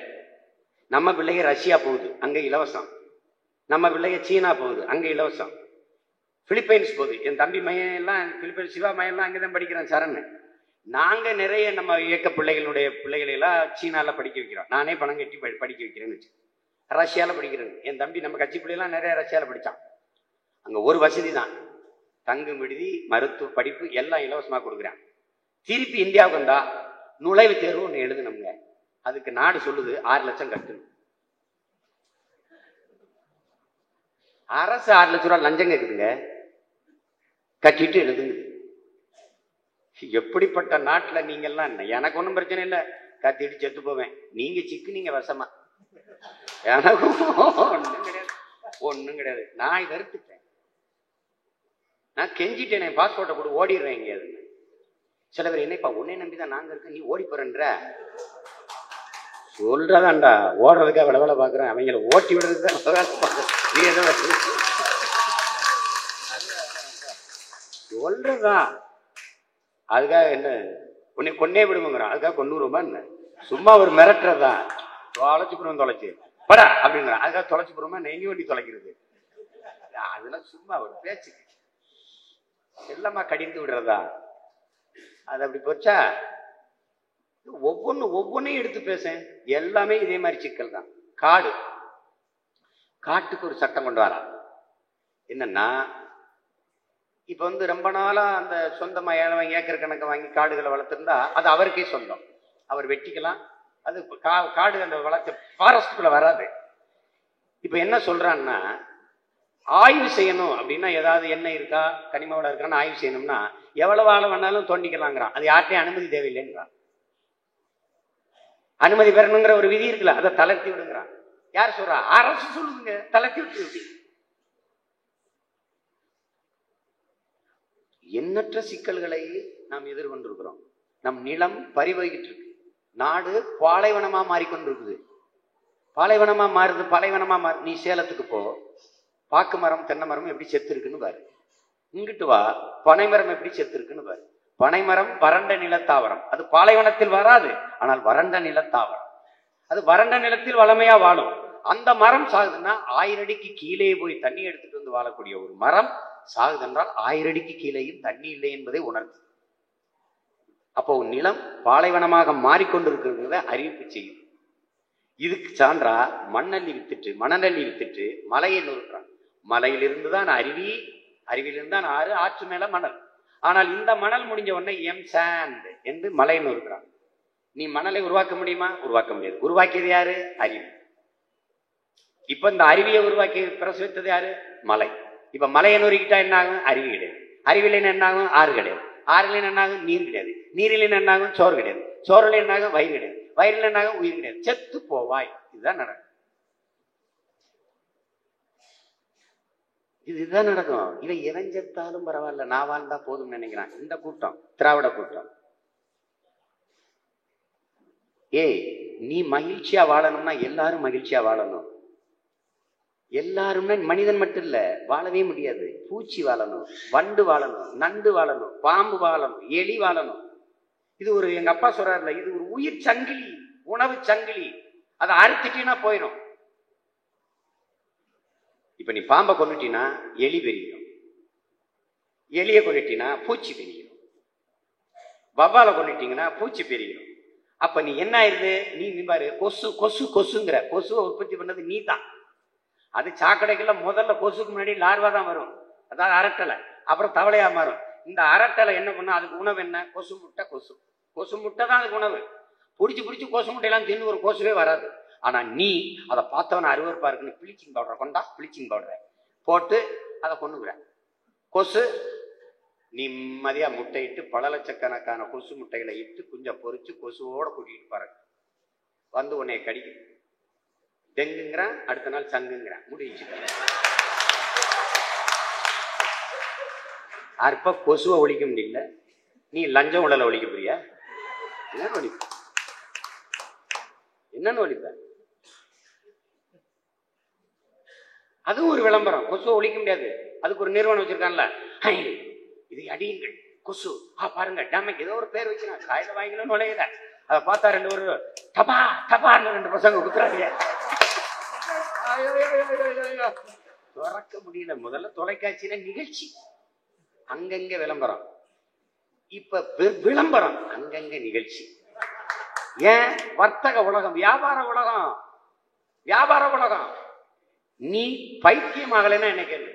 திறந்துனா சிந்தோட்டைன் போட்டா, சிந்தட்டிக் அந்த இது என்ன சொல்றாங்க, சென்சோட்டைனா ஏதோ ஒன்று, ஒரு கருமம், அதை போட்டா அந்த பல்லுகளில் கூச்சம் வருதுன்னு அது போய்விட்டு, நான் அதனால அதை பரிந்துரைக்கிறேன். கீழே இது ஒரு கற்பனை தான், இதே இது பண்ண. ஏன்னா அதை கூட உறுதியா சொல்ல முடியல. அது பல்ல விளக்கும் போது வட்டத்துக்குள்ள எல்லா கிருமியும் சாகுதுன்னு போட முடியாது, 2 ஒண்ணா போடணும். ஏன்னா என்னங்க விளக்க சொன்னீங்க, கிருமி இருக்குதுங்க, நாங்க தான் அதில் போட்டுக்கோம்ல, 1 2 இருக்கும். தம்பி அதான், இவன் பெப்சோனைட் போட சொல்லுவான், இவன் கோல்கட்டு போட சொல்லுவான், இவன் இந்த இதை போடுங்க, இது 12 வகை மூலிகள், இந்த வேப்பம்பு, அது இது, அந்த ஆலமரத்து வேறு, சிந்தை, அதெல்லாம் சொல்லி போட்டு. ஏ அப்பா, எதை வச்சு வளர்க்குற? 80 வயசுல எலும்ப கடிச்ச தாத்தா 30 வயசுல பல்சட்டோட மாட்டிக்கிட்டு இருக்கிற நம்மாலு அன்னைக்கு பூரா 90 வயசுல கொண்டையோட இருந்தான், இன்னைக்கு பிக்கோட போயிட்டு இருக்கோம். இன்னைக்கு எல்லாம் போச்சு. ஏன்? வெல்வெட் சாம்பை போட்டீர்கள் என்றால், சன் சில்கை போட்டீர்கள் என்றால், இந்த பாருங்கள் ஹெட் அண்ட் ஷோல்டர் போட்டீர்கள் என்றால் என்ன ஆயிரும்? முடிபுறம் தோல்ல வெட்டி போயிடும். அவ்வளவு ஐய பைத்தியக்காரன் ஆக்கிறான். அது வேண்டாம் இதை சாப்பிடுங்க, இது வேண்டாம் அதை சாப்பிடுங்க. பசிக்கிறா, எதையாவது கொடுத்து தொலைறாரு, எதையாவது போடுறா, எதையாவது போடுற, அதை சாப்பிடாது, இதை சாப்பிடாது, உடனே ரெடியாகிவிடும். பாருங்கள் சுட சுட இதை குறுக்குறையை சாப்பிடுங்க, குறுக்குறை, அதை மறுக்குறை, என்னத்தையோ பேசி ஐயப்பா கால கொடுமை, கதை முடிஞ்சு. ஏன்னா வியாபாரம். இப்ப நீ கொசுவெல்லாம் ஒழிக்க முடியாது. கொசு ஊற்றி செய்கிறவன், கொசுவுக்கு மருந்து தயாரிக்கிறவன் கொண்டு போவான். பாராளுமன்றத்தை டுபாக்கோவை பேன் பண்ணுங்கள், கோயிலை தடுங்கள், எங்கம் கான்ஸ் அதெல்லாம் விற்கிறத தடுங்கள் பேசிட்டு அவர் விடுதியில் போய் படுப்பார். பாராளுமன்ற உறுப்பினர் பின்னாடி எஸ் 2 பெட்டி. அடுத்த நாள் அந்த பேச்சுக்கு இடம் இல்லை. அவ்வளவுதான், துப்பாக்கம் முடிஞ்சு. இப்ப நம்ம ஐயா மஞ்ச பைய தூக்கி போறாருல, மஞ்ச பைய பிளாஸ்டிக்கு குலைமத்த இது பிளாஸ்டிக் பாலித்தீன் பேன். அதுக்கப்புறம் தான் பைக்கு வேலை. நான் சின்ன பிள்ளையில ஆட்டுக்கறி வாங்க போகும்போது, குடல் வாங்க போகும்போது, ரத்தம் வாங்க போது தூக்கிச்சிட்டு தான் கொண்டு போனேன். அவங்க கறியை வந்து வாடகையில வச்சு அப்படியே கட்டி இல்ல பனைமட்டையில மடிச்சு அதுல கட்டி கொடுத்தான். முத இங்க பாருங்க, நம்ம தாத்தன் ஒருத்தன் ஆட்டுக்கறி வாங்கிட்டு வரான். வாங்கிட்டு வரும்போது அவன் காட்டுக்குள்ள நடந்து வந்துட்டு இருக்கான். அவன் அந்த காட்டுல என்ன பண்றான், கறியை வாங்கும்போது எதுல கொண்டு வருதுன்னு ஒரு இலையை வாங்குறான். அந்த இலையை அறுத்துட்டு வரான். அந்த இலையில இந்த கறியை போடுங்கன்னு சுக்கு தனித்தனியா வெட்டி போட்ட கறியை அப்படி கட்டி பொட்டலமா கட்டி வீட்டுக்கு எடுத்து வந்து இலையை பிரிச்சு கறியை பிரிக்க முடியும். என்ன பண்ணுது, சேர்ந்துக்கிறது. இப்ப என்ன யோசிக்கிறான், டேய் துண்டு துண்டா வெட்டிய கறியை இணைச்சிருக்கிறான் இந்த இலை, இது பெரிய சக்தி உள்ள மூலிகைடான்ட்டு தேடி ஓடுறாங்க. அந்த இலையை எங்க பறிச்சோம்ட்டு அந்த இலையை கண்டுபிடிச்சு அதுல இருந்து மூலிகையாச்சு இன்னைக்கு வரைக்கும் நொடங்கட்டிக்கிட்டு இருக்கான். இதுதான் இது. அவன் சொல்றான்ல, உன்னுடைய இனத்தின் தொன்மம் தெரியணுமா, நீ எவ்வளவு மூத்த குடின்னு நீ அறியணுமா, இன்னும் காடுகளில் நிறைய செடிகள் இருக்குது, நிறைய மூலிகைகள் இருக்குது, நிறைய மரங்கள் இருக்குது. போய் அந்த செடியில் எதை நீ சாப்பிடலாம்னு கண்டுபிடி, அந்த செடியில் எதை சாப்பிட்டா எந்த நோய் குணமாகும்னு கண்டுபிடி, அதை எப்படி சமைக்கலாம்னு கண்டுபிடி. இது முருங்கைக்கீரை, இதுல வெங்காயம் பச்சை மிளகாய் அல்லது காஞ்ச மிளகாய் போட்டு கொஞ்சம் சீரகம் போட்டு அவிச்சு அப்படி அருமையா இருக்கும். இதை கண்டுபிடிக்க எவ்வளவு காலம் இருக்கு அவனுக்கு. இது அகத்திக்கீரை, அகக்கீரை அகத்துக்கு நல்லது, சீரகம் அகத்தையே சீர் செய்யும், அதனால சீரகம். இதெல்லாம் ஆய்வு செய்து கண்டுபிடிக்க எவ்வளவு காலம் செலவழிச்சிருப்பேன். பல பேர் தின்னு செத்துருப்பான். தின்னும்போது இதை தின்ன செத்துறோம்னு மத்தவன் செத்துருப்பான். ஆஹா வேணாம், அப்ப இதை திங்க கூடாது, அதை போட்டு பாரு, அதை எவனாவது சாகணும்னு எவனாவது கொண்டணும்னு நினைப்பால, சாப்பிட்டு பாருன்னா ஓகே. அதுதான் அதானே. காஃபி எப்படி கண்டுபிடிச்சது ஐயா இறையன் எழுதியிருக்கிறாரு. 10 மைல் பயணம்னு 10,000 மைல் பயணம்னு அந்த நூலை நீங்க படிக்கணும். ஆடு மேய்ச்சிருக்கான் ஒருத்தன். திடீர்னு ஒரு இடத்துல மேய்ற ஆடுகள் வந்து துள்ளி துடிக்குது, இப்படி ஓடுது அப்படி ஓடுது, கட்டுப்படுத்த முடியல. என்ன தர திண்டுச்சு கருமம்னு பார்த்தா இந்த காஃபி கொட்டை இலை காஃபி கொட்டையை தின்றுது. அப்ப இவர் என்ன யோசிக்கிறான், டேய் இந்த இலையில இந்த இதுல ஏதோ இருக்குடா அப்படின்னு அதை சாப்பிடும் போது உற்சாகம் வருது அப்படின்னு கண்டுபிடிக்கிறான். அப்புறம் தான் அந்த காஃபி கொட்டையை எடுத்து தயாரிச்சு இப்ப டீ குடிக்கணும் காஃபி குடிக்கணும் அப்படி இல்ல, ஆடுதான் முதல்ல கண்டுபிடிக்குது. புரியுதா உங்களுக்கு? இது இப்படித்தான் ஒண்ணு உன் இனத்தின் தொன்மம் தெரியணுமா, இன்னும் நீ பயணம் பண்ணி போய் கண்டுபிடிய. வல்லாரை இதுக்கு நல்லது, துளசி இதுக்கு நல்லது, அவரை இதுக்கு நல்லது, பொன்னாங்கண்ணி இந்த கீரை இதுக்கு நல்லது, கத்திரிக்காயை எப்படி சமைக்கணும், வெண்டைக்காயை எப்படி சமைக்கணும், அதெல்லாம் எவன் கண்டுபிடிச்சான்? அததான் நீண்ட தூர பயணம், நீண்ட கால பயணம். அப்ப உன் இனத்தின் தொன்மம் தெரிஞ்சிருங்கிறான். ஆழம் நீ எவ்வளவு மூத்த குடின்னு உனக்கு தெரிஞ்சுறான்டா. அதுல இன்னொருத்தர் சொல்றாரு, இந்த கெட்டு போகாத உணவு ஒரு வாரம் வச்சு சாப்பிடுற சப்பாத்தி ரொட்டி இந்த இதெல்லாம் இருக்குல்ல, இவன் இதை சாப்பிட்றவனெல்லாம் நாடோடிங்கிறான். விரைவில் கெட்டு போற உணவை தயாரிச்சு சாப்பிட்றவனும் உருவாக்கி சாப்பிட்றவன்லாம் நிலைத்து வாழக்கூடிய பூர்வீகுடி மக்கள்ங்கிறான். இப்ப சோறு ஆகினா ராத்திரி ஆகினா 2 நாளுக்கு அடுத்து பூசி போயிடும். ஆனா அந்த ரொட்டி இருக்குல்ல, அது இதுவாகாம ஈர துணியில சுத்திக்கிட்டு வருவான், அப்படியே பைக்கில் வச்சுக்கிட்டு அங்க வந்து எதையாவது ஒன்று ஊறுகாய் வச்சுக்கிட்டு சாப்பிட்டு கிடப்பான். நீங்க பாப்பீங்க. அவன் என்ன சொல்றான், இவனெல்லாம் பூர்வீக குடி கிடையாது, இடம்பெயர்ந்து வந்த நாடோடி. எவன் வந்து கெட்டு போற உணவை சாப்பிட்றானோ அவன் தாண்டா நிலைத்த பூர்வீக குடிங்கிறான். இப்ப இதுல இருந்து என்ன தெரியுது, நாமெல்லாம் பூர்வீக குடிகள்னு தெரியுது. அதான் அதை கருத்து வச்சுக்கணும். இப்ப இதுக்கும் தேர்தலுக்கு என்னென்ன சம்பந்தம் இருக்குன்னு நினைப்பேன். இதெல்லாம் தெரிஞ்சுக்காம நீ தேர்தலில் வென்று ஒன்றும் செய்ய போறது இல்லை. இதை வந்தோன்னா மின்சார பல்பை போடணும், ரோடை போடணும், தண்ணி விடுவோம் கேட்குறானே. என்னடா எம்எல்ஏ வேலைன்னு? எம்எல்ஏ வேலைன்னா ரோடு சரியா போட்டுக்கா பார்க்கணும், ஒரு நிழல் கொடை கட்டணும், அங்கங்க தண்ணி தொட்டி வைக்கணும், குப்பை தொட்டி வைக்கணும், அந்த குப்பை தொட்டியில ஒன்னே தூக்கி போடணும். வேற என்ன? இதெல்லாம் சரி செய்யும். நமக்கு நிறைய வேலை இருக்கு. அந்த வேலையை செய்வதற்கான உரிமையை பெறுவதற்கு தான் மக்களுக்கு முன்னாடி நீங்க நிக்க போறீங்க. நீங்கள் சொல்லுங்க, நாங்கள் உங்கள் குறையை கேட்க வந்தவர்கள் அல்ல, குறையை தீர்க்க வந்தவர்கள். உங்களுக்கு என்ன வேணுங்கிறது நீங்க சொல்ல வேண்டியதில்லை. ஏன்னா உங்ககிட்ட இருந்தா நான் வந்திருக்கேன். எனக்கு என்ன வேணுமோ அதான் உங்களுக்கு வேணுமா இருக்கு, தேவையா இருக்கு. அதானே இந்த விவசாயிக்கு என்ன வேணுங்கிறது விவசாயி மகனுக்கு தெரியாம என்ன இருக்கும்? நீ கடைசி விவசாயின்னு ஒரு படத்தை தேர்தல் முடிஞ்சவன போய் பாரு. ஒருவேளை தேட்டர்ல இருந்து எடுத்துட்டா கூட தொலைக்காட்சியில பாரு. நம்ம பேசுறத அந்த படம் எடுக்குது. தம்பி மணிகண்டனும் தம்பி விஜய் சேதுபதியும் எடுத்துக்காங்க. நம்ம வேதனை அது வடிக்குது, சொல்லுது. நம்ம விதைகள்லாம் எங்க இருக்கு? இவ்வளவு உயரத்துல இருந்து மிளகாய் செடி நாங்க எப்படி பறிச்சோம்? நானே பறிச்சேன். உள்ள போயிட்டு ஆள் தெரியாது. இன்னைக்கு முட்டிக்கால் போட்டு அப்படி தவந்து பறிக்கிறோம். சட சடையா காய்ச்சது 1-2 மிளகா. உங்களால் நம்ப முடியுதா? என் தாயின் மேல ஆணையா சொல்றேன். எங்க பெரிய சின்னம்மா வீட்டுல வயல்ல, எங்க சின்னம்மா வீட்டுல எள்ளு விதைச்சிருக்காங்க. 2 இலை விட்டு பூத்துருச்சுங்க. வாழ்க்கையே வெறுத்துட்டேன். நெல் இப்படி சாஞ்சு கிடந்தது. சனி முளை பொலி முளை பார்த்து அடிச்சான். காத்து இந்த பக்கம் அடிச்சா இப்படி சாயும், இந்த பக்கம் அடிச்சா அப்படி சாயும். சாஞ்ச பக்கம் இப்படி அறுத்து போவோம்.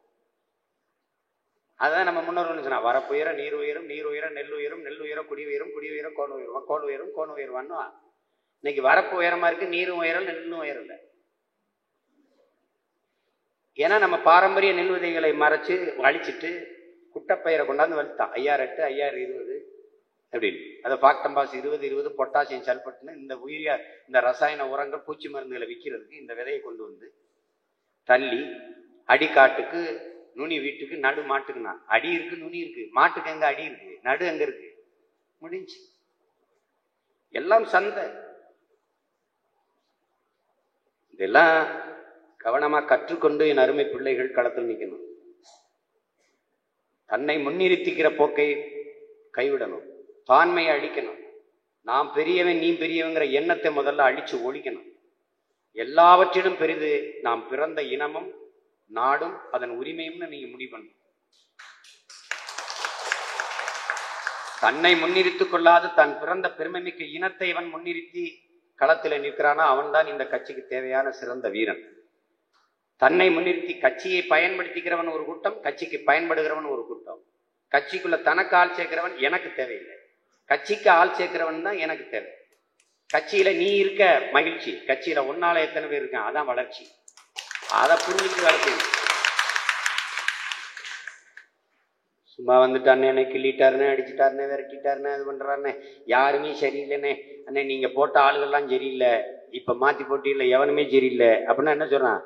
நீயே சரியில்லைங்கிறான். அதான் அர்த்தம். நீ போட்டால ஒன்றும் வேலை செய்யலையா? நீ என்ன பண்ண? நீ என்ன பண்ண? நீ சரியா வேலை செய்யாம இருந்ததுனாலதான் அவனை போட்டிருக்கு. ஏப்பா வரல போராட்டத்துக்கு? கொஞ்சம் வேலை ஆயிடுச்சுங்க. நீ ஏப்பா வரல? வேலை ஆயிடுச்சுங்க. நீ ஏன் தம்பி வரல? கொஞ்சம் வேலை ஆயிடுச்சுங்க. 3 பேர் என்ன சொல்ல வரான் என்கிட்ட? நீ வேலை இல்லாத வெட்டி போய ஒரு ஊரா போய் கத்திக்கிட்டு இருப்ப, நான் வேலை வெட்டி விட்டு வரணுமா? அதான் சொல்ல வரான், நேரடியா சொல்லல. அதான் அர்த்தம். அர்த்தம் தான். அது கூட புரிஞ்சுக்க முடியாத ஒருத்தனா நானு. சரி போப்பா போப்பா, ஓ வேலையை போய் பாருப்பா. இவங்க எல்லாரும் என்னன்னா இது சீமானுக்கு விதிக்கப்பட்ட விதின்னு நினைக்கிறாங்க. இதனால அவனுக்கு கோடி கோடியா வருது. ஒரு உண்மையிலேயே நான் திரைப்படத்துறையில் இருந்திருந்தா தான் வசதியா வாழ்ந்திருப்பேன். பெரிய வீடு, பெரியது, நிறைய சொத்து, மகிழ்ச்சியா இருந்திருக்கலாம். ஏவனும் என்னை விமர்சிச்சிருக்க மாட்டான். எல்லாருக்கும் பிடித்த ஒரு செல்ல பிள்ளையா இருந்திருப்பேன். அப்படிதான் இருந்தேன். இன்னைக்கு எனக்கு ரொம்ப அன்பு காட்டி வளர்த்த எல்லாரும் அப்படி எதிரியா பாக்குறாங்க. காரணம் யாரு தெரியுமில்ல? This fellow. இவர்தான். இவர் பார்த்த வேலை சும்மா படம் எடுத்து பொழைச்சிக்கிட்டு இருந்தங்க. வா வா வான்னு வந்து அவருக்கு இது தேவையில்லை, எனக்கு இது தேவையில்லை. அவர் நிம்மதியா வாழ்ந்துக்கலாம். அவன் 36 லட்சத்தை கொட்டுறேங்கிறான் அமெரிக்கா சீனால.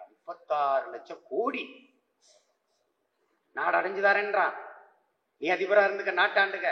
இவர் நான் என்ன செய்யுது? அந்த திரிகோணமலை இருக்கு பாருங்க, அது ஒரு 25 ஏக்கரை 30 ஆண்டுக்கு லீஸ்க்கு கொடுங்க. இவர் சிங்களருக்கு எங்களுக்கு நடக்கிறது ஒரு பங்காளி சண்டை, ஒரு அண்ணன் தம்பி சண்டை. இது நாங்க பார்த்துப்போம். உங்களை உள்ள விட்டா உங்களை இப்ப நான் திருப்பி அனுப்புறது எப்படி பாருங்க. இவர் தேச துரோகி, இவர் பிரிவினைவாதி. ராஜபக்சேட்ட இதே கோரிக்கை வைக்கப்படுது. ஓகே பிரசிடென்ட் போயிட்டான். இன்னைக்கு அம்மான் தோட்டம் 99 ஆண்டுக்கு 900,000 கோடிக்கு லீஸ். என்னவோ ஒண்ணு நடந்துருச்சு நம்ம இன வரலாற்றுல, நம்ம வாழ்க்கையில. எந்திரிச்சு எச்சரிக்கையா வாழணும். அண்ணன் இருக்கிற வரை கத்துவேன். அதுக்கப்புறம் என்ன நடக்குதோ பார்ப்போம். காலம் அதுக்கு முன்னாடி நமக்கு ஒரு விடிவு வரணும். களத்துல சோர்வின்றி விளையாடுங்க. ஒண்ணும் இல்லை, மக்கள் நமக்கு வாக்கு தருவாங்க. தம்பியெல்லாம் சொல்றாங்க எல்லா இடத்துலையும் தாய்மார்கள் எல்லாம் நமக்கு தான் போடுவேன்னு சொல்றாங்கன்னு. போடட்டும், போட்டிருக்காங்க தானே, போடுவாங்க. ஒரு தக்காளி செடி நட்டுட்டு கூட கனியை பறிக்கிறது, தக்காளியை பறிக்கிறது 3 மாசம் காத்திருக்க வேண்டியிருக்குடா தம்பி. ஒரு தக்காளி செடி நட்டுட்டு ஒரு கீரை விதை விதைச்சா கூட ஒரு 10 நாள் 20 நாள் காத்திருக்க வேண்டியிருக்கு. கீரை அது கீரையா இருக்கு. எது ஒன்றும் உடனே வந்து விடுவதில்லையே. இது நம்ம சொல்ல மாதிரி ஃபாஸ்ட் ஃபுட். அது ஃபாஸ்ட் ஃபுட்டு எல்லாமே ஃபாஸ்ட். அதே மாதிரி பயணமும் ஃபாஸ்டா போயிடுவாரு. ட்ராக்கா ஃபாஸ்ட் ட்ராக்கு, ஃபுட்டா ஃபாஸ்ட் ஃபுட்டு, டெத்தா ஃபாஸ்ட் டெத்து. அவ்வளவுதான். இது மாதிரி இல்லை. நீ உன்னை உணர்ந்துக்க. ஒட்டுமொத்தமா அந்த சமூகத்தை மாற்றி படைக்க வந்த புரட்சியாளர் பகத்சிங் சொன்னது போல, புரட்சி என்பது வெளிப்படையாக அநீதிகளால் கட்டமைக்கப்பட்ட சமூகத்தை தகர்த்து புத்தம்புதியாக தூய ஒரு சமூகத்தை படைப்பதுதான். அதை மனதில் வைத்துக் கொண்டு களத்திலே நிற்குங்கள். போங்கள், நம் எண்ணத்தை சொல்லுங்கள், நம் சின்னத்தை அறிமுகப்படுத்துங்கள். நாம் எப்படிப்பட்ட கோட்பாடுகளை வைத்து வச்சிருக்கிறோம், என்னென்னலாம் செய்ய போறோம், எப்படியெல்லாம் அடிப்படை கட்டமைப்பை கொடுப்போம். அது புத்தகத்தில் இருக்கு. 2016 வெளியிட்டது. குடிக்க தண்ணி, பயணிக்க பாதை, எரிக்க மின்சாரம், சரியான கல்வி, தரமான கல்வி, உலகத்தரத்திற்கு மருத்துவம், கல்வி, வேலை வாய்ப்பு, உழைப்பு, உழைப்புக்கேற்ற சம்பளம், அதை கொண்டு வாழ்கிற பெருமை மிக்க வாழ்வு, இலவசத்துக்கு கையேந்திர இழிநிலையில் இல்லாத பெருமை மிக்க வாழ்வு. இதெல்லாம் தான் உங்க பிள்ளைகளின் கனவு. சொல்லுங்க. ஆடு மாடு வளர்த்தல், கோழி வளர்த்தலை கேவலமாக பேசினார்கள். நாம் அரசு பணியாக மாற்றும் என்பது. இவர்கள் ஆடு கொடுக்கிறார்கள், வீட்டுக்கு வீடு மாடு கொடுக்கிறார்கள், கோழி கொடுக்கிறார்கள். எதற்கு கொடுக்கிறார்கள்? வளர்க்க வேண்டும் என்று. அவர்கள் வீட்டில் வளர்க்க சொல்கிறார்கள், நான் நாட்டில் வளர்ப்பேன் என்கிறேன். இதுல என்ன உங்களுக்கு பிரச்சனை வருது? படிச்ச பிறகு எல்லோருக்கும் வேலை கொடுக்கணும்னா வேளாண்மை சார்ந்த நலத்திட்டங்கள், தொழிற்சாலைகள் அது வந்தாதான், நிலமும் வளமும் சார்ந்த தொழிற்சாலைகள் வந்தாதான் எல்லாருக்கும் வேலை கொடுக்க முடியும். படித்தவன் படிக்காதவன் அனைவருக்கும் வேலை கொடுக்க முடியும். எப்படி கொடுப்பாய் நீங்க கூடாது. நான் சொல்றேன் பாரு, எப்படி கொடுப்ப? கோழி 2000 ஏக்கர்ல கோழி மேயுது. எத்தனை கோழி மேயலாம்னு நினைக்கிறேன்? இல்ல 500 ஏக்கர்ல எத்தனை ஆயிரம் கோழி வளர்க்கலாம்னு நினைக்கிறேன்? 50 ஏக்கர்ல எவ்வளவு கோழி வளர்க்கலாம்? ஒரு நாட்டுக்கோழி முட்டையின் விலை என்ன? ஒரு நாட்டுக்கோழி கறியின் விலை என்ன? 600 ரூபாய் கிலோ. நாட்டுக்கோழியை சாப்பிடணும்னு ஆர்வமா இருக்கான். அதுக்கு உற்பத்தியை பெருக்க முடியல. உடனே அதுக்கு டூப்பை போட்டு பண்ணக்கோழியை கொண்டு வந்துறான். சக்கையா இருக்கு கறி. ஏமாத்துறான். இயற்கை உணவுக்கு திரும்பணும்னு நினைக்கிறான். கத்தரிக்காய் 1 கிலோ கத்தரிக்காயில 1 கிலோன்னா 10 கத்தரிக்காய் வரணும், சின்னதா. இவன் என்ன பண்றான்? மரபணு மாத்தி ஒரே கத்திரிக்காயை 1 கிலோ வாங்கிடுறான். வருதா இல்லையா? மிளகாய்ங்கிறது இப்படி பார்த்த, இவ்வளவு பெரிய மிளகாய் அன்னைக்கு பார்த்த, இது மிளகாயா பூசணிக்காயான்னு தெரியாம வந்துருக்கு. எப்படி பார்த்த? தர்பூசு அறுத்தா ஒரு ரோஸ் இந்த தம்பியோட சட்டக்க வண்ணத்துக்கு இருக்கும், ஆனா ரத்த சிவப்புல இருக்குன்னா ஊசி. அப்ப எல்லாமே அப்படித்தானே. ஒரு இதெல்லாம் வாழைப்பழத்துல காயா இருக்கு, தண்டுல ஊசிய போடுறான், அப்படியே மஞ்சளா இருக்கு, அப்படியே காட்டுறாங்கல்ல. அப்ப அதெல்லாம் சரி செய்யணும், மாத்தணும். உணவுங்கிற பேர்ல நஞ்சை திங்க வச்சுட்டு நம்ம பிள்ளைகளை எப்படி விட்டு போகுது சொல்லு. குடிக்கிற தண்ணி எல்லாம் பிசிலரி தண்ணீர். அதை குடிக்கும் போது தாக நிற்கும். தண்ணீரால் மனித உடலுக்கு ஒரு ஆற்றல் வரணும்ல, ஒரு சக்தி, ஒரு திறன். அது அந்த தண்ணியில இல்ல. என்ன பண்ணா? கொன்னுட்டான் சுத்திகரிக்கிறங்க பேர்ல. அதுல இருந்து நுண்ணுயிரிகள் இருக்குல்ல, பூஞ்சை, காளான்கள், பாக்டீரியாக்கள், அது செத்து இருக்கு. அதுதான் உடல்ல போய் வேலை செய்யும். நீ இவ்வளவு அறிவியல் பேசுறீல, இவன் பெரிய பெரிய பெரிய அறிவியல் மேதைகள் தானே. தோஷமாவே உன்னால புளிக்க வைக்க முடியுமாடா? சொல்லு. பாலை உறவத்தி வைக்கிறேங்கிற, எப்படி தயிராகுது? உன் விஞ்ஞானத்துல தயிராக்கி காட்டு, நாங்க கை கட்டி போயிடும். முடியாது ராஜா. பாலை தயிராக்குவதும் தோசை மாயை புளிக்க வைப்பதும் நீ அல்ல, உன் அறிவியல் அல்ல, கண்ணுக்கு தெரியாத நுண்ணுயிரிகள், பூஞ்சை, காளான்கள், பாக்டீரியாக்கள். அதை நீ கொல்றாங்கிறதா இங்க இருக்க பிரச்சனை. நீ செடிக்கு தண்ணி ஊத்துவ, செடி உணவா எடுத்துக்கிற முடியாது. அதன் வேருக்கு கீழே இருக்கிற நுண்ணுயிர்கள் தனக்கு உணவுக்கு இந்த நீரை உறிஞ்சி அதை திருப்பி இந்த செடி மரங்களுக்கு தண்ணி உணவாக அளிக்குது, கொடுக்குது. ஏன்னா உலகம்ங்கிறது நீ மட்டும் நினைச்சுக்கிட்டு இருந்தா அது பைத்தியக்காரத்தனம். உலகம்ங்கிறது பல கோடிக்கணக்கான உயிரினங்களின் உடைமை. அதுல நீனும் ஒரு பூச்சி, நீனும் ஒரு விலங்கு. என்ன மனிதன்? சமூக விலங்கு, அவ்வளவுதான். இதனால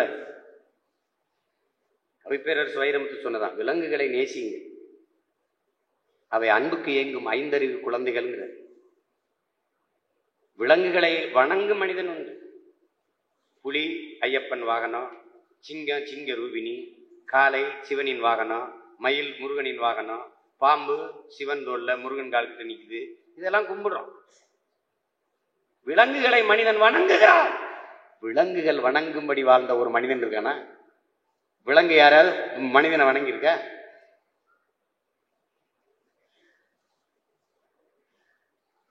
இதெல்லாம் அறிந்து கொண்டு இந்த வேலையை செய்யணும். சும்மா கவுன்சிலர் ஆகி என்ன செய்ய போற? கையெழுத்து போடுறதுக்குலாம் காசு வாங்க போறிய? காஸ்ட்லி கையெழுத்து ஆட்டோகிராஃபுக்கு அதிக காசு வாங்கினது கவுன்சிலராக தான் இருக்கும், தெரியுங்களா உங்களுக்கு? அதனாலதான் இவ்வளவு போட்டி நடக்குது. நீ தோத்தே போ, ஆனாலும் நீ தான் உன் தொகுதி உன்னுடைய வார்டுல கவுன்சிலர். வென்றாலும் தோற்றாலும் நிரந்தரமான மாமன்ற உறுப்பினர் நீ தான். ஏன்னா அவன் நீ தோற்றாலும் ஜெயித்தாலும் அந்த வேலையை செய்வேன். அவன் ஜெயித்தா தான் செய்வான். அதுல 5 வருஷம் தான் செய்வான். அதுவும் ஒழுங்கா செய்ய மாட்டான். அது வேற என்ன செய்வான்னு நமக்கு தெரியும். ஆனால் நீ உன் ஆயுள் முழுக்க நீ மாமன்ற உறுப்பினராக இருந்து பணி செய்த. அதான் நாம் தமிழருக்கும் மற்ற கட்சிக்கு இருக்கிற வித்தியாசம். அதெல்லாம் நீ அதை பத்தி கவலைப்படாது. களத்தில் நில்லுங்கள், தொடர்ந்து வேலை செய்யுங்கள். விவசாய சின்னத்திற்கு வாக்கை கேட்டு என்னென்னலாம் நம்முடைய கனவு அண்ணன் நீண்ட காலமா பேசி வந்த பேச்சுகள் இருக்கு. அதெல்லாம் ஓய்வு நேரங்களில் கேளுங்க. நாங்க வந்தா அப்படி செய்வோம், நாங்க வந்தா அப்படி செய்வோம். இப்ப என்ன, நாட்டுக்கோழி வளர்க்க சொன்ன, நாட்டுக்கோழி வளர்க்கறதுக்கு படித்தவன் தேவையில்லை, அதுக்கு இற போடுறதுக்கு படித்தவன் தேவையில்லை. ஆனா முட்டையை எண்ணி அதை அடைச்சு எத்தனை ஆயிரக்கணக்கான முட்டை அங்க போகுது, எவ்வளவு முட்டை சந்தைக்கு போயிருக்கு, எவ்வளவு முட்டை நம்ம மாநில மக்களின் உணவு தேவைக்கு போகுதுன்னு கணக்கெடுக்கிறது படித்தவன் தேவைப்படுது.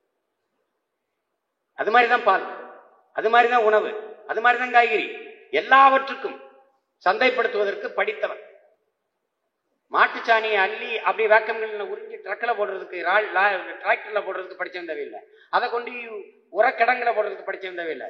எத்தனை மாடு, எத்தனை லிட்டர் பால், அது எவ்வளவு பால்கோவாக்கு போகுது, எவ்வளவு நெய்க்கு போகுது, எவ்வளவு மோருக்கு போகுது, எவ்வளவு தயிராகுது, எத்தனை மாடு கண்டு போட்டிருக்கு, எவ்வளவு லிட்டர் பால், இந்த பாலாடை கட்டி எவ்வளவு லிட்டர் போகுது, வெளி மாநிலங்களில் உணவு தேவைக்கு பால் ஏற்றுமதி எவ்வளவு, சொந்த நாட்டு மக்களின் பால் தேவை எவ்வளவு போகுது, இதை கணக்கெடுத்து படிச்சவன் தேவை. அப்ப படித்தவன் படிக்காதவன் அனைவருக்கும் அரசு வேலை வந்துரு.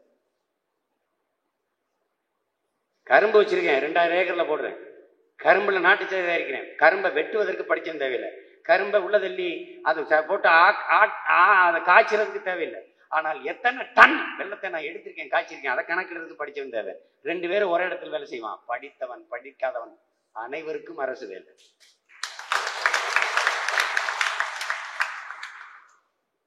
அப்படி வேலை வாய்ப்பை பெருக்காம இவன் ஹொண்டாய் முதலாளி, போர்டு முதலாளி, நோக்கிய முதலாளிட்டு போய் இந்த மாதிரி ஷூவை போட்டு இங்க ஒரு டைய கட்டிட்டு எஸ் ஐ வாண்ட் திஸ் அப்படின்னு பேசுறதா நீ வேலைன்னு நினைச்சின்னா நீ அங்கேயே போ. என்கிட்ட வேலை இப்படிதான் வேலை இருக்கு, எனக்கு இதான் வேலை இருக்கு வா, ஆனா வேலை இல்லைன்னு சொல்ல வைக்க மாட்டேன். அதுதான் இங்க எல்லாத்தையும் சரி செய்யலாம், நம்பிக்கையோடு வேலை செய்யும். புரட்சி எப்போதும் வெல்லும், நமது வெற்றி அதை சொல்லும்.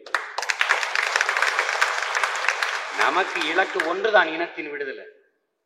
விலை தலையானாலும் பிரச்சனை இல்லை, பார்ப்போம், தொடர்ந்து போராடுவோம். வரலாறு நமது வழிகாட்டியா இருக்குது, வாழ்க்கை நமக்கு தத்துவாசிரியனா இருக்குது, வரலாறு நமது வழிகாட்டியா இருக்கு, சத்தியம் நமக்கு சாட்சியா இருக்குது. நின்று போராடுவோம், வாங்க புரட்சி வெல்லட்டும். நாம் தமிழர்.